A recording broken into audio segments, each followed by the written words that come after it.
So we have some breaking news that the New York State Board of Elections has removed Bernie Sanders from the Democratic presidential primary ballot.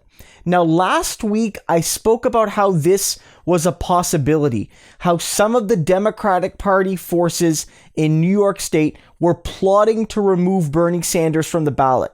Because technically, under provisions in New York law, if someone isn't actively campaigning, even if they're on the ballot, they can be removed from the ballot to allow only those people that are actively campaigning to earn votes. And what that means at this stage is that only Joe Biden can earn delegates from New York State because he's the only one actively campaigning. But Bernie Sanders made it clear, even as he suspended his campaign and even as he endorsed Joe Biden, that he wanted his people in every one of the remaining states and territories to go out and vote for him, to vote by mail, to vote safely, but to vote for him, to ensure that their efforts were not in vain, that Bernie Sanders supporters got to have their voices heard, got to express their democratic will, and to ensure that the amount of delegates to the convention, whether it's a physical convention or a virtual one, would have their voices heard and have a meaningful impact on party policy going forward. It's not fair to say that Joe Biden should earn 100% of every delegate going forward, because while Biden is on pace to win the nomination, Bernie Sanders still has a sizable coalition within the Democratic Party that back him.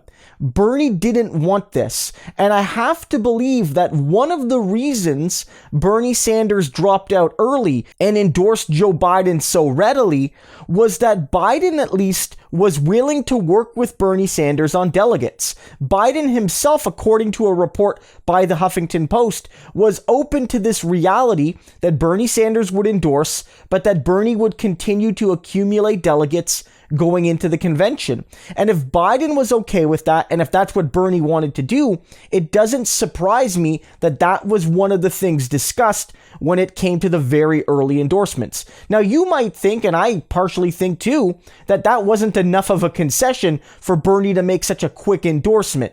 Nonetheless, it might have been part of the deal. And to see the New York Democrats, the New York Democratic representatives on the Board of Elections basically stomp down that goodwill between Bernie and the Democratic Party is very distressing to see.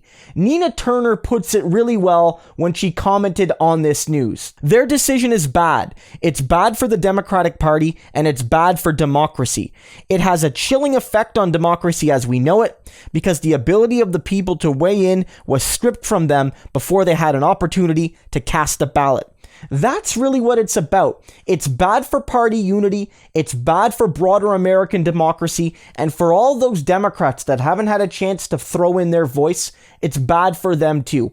This is not good, and as I've noted earlier in the video, and as I noted when I commented on the potential for Bernie to be removed from the ballot, this is going to do harm to the already fragile state of party unity.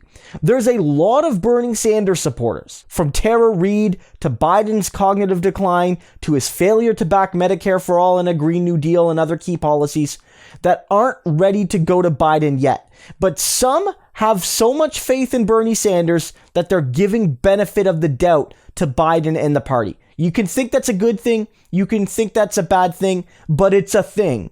But when you see this, when you see Bernie Sanders being taken off a ballot, even though Bernie wants to remain, even when Biden himself expressed that this would be fine, to see this happen is going to almost certainly turn people away from the Democratic Party. Some people willing to follow Bernie over to Biden, over to the Democratic establishment, won't do so right now. And some of the people on the fence who weren't quite ready to move to Biden, but may well have been convinced with time, this could be the last straw for them.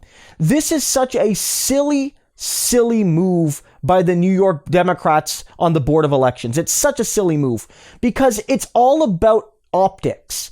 Bernie wants to ensure that he has key delegates at the convention, that his supporters have their voices heard. It's almost certainly the case that Biden's going to be the nominee. I don't see why you risk this disunity just to jab at Bernie Sanders one last time. Maybe it makes the neoliberals feel good, but when it hurts their chances to win in November, maybe they'll start to question whether it was a good move at all. Bernie Sanders supporters are going to be absolutely vital in the effort to defeat Donald Trump. It's best you don't spit in their faces when they're trying to reach out to you in a state of goodwill.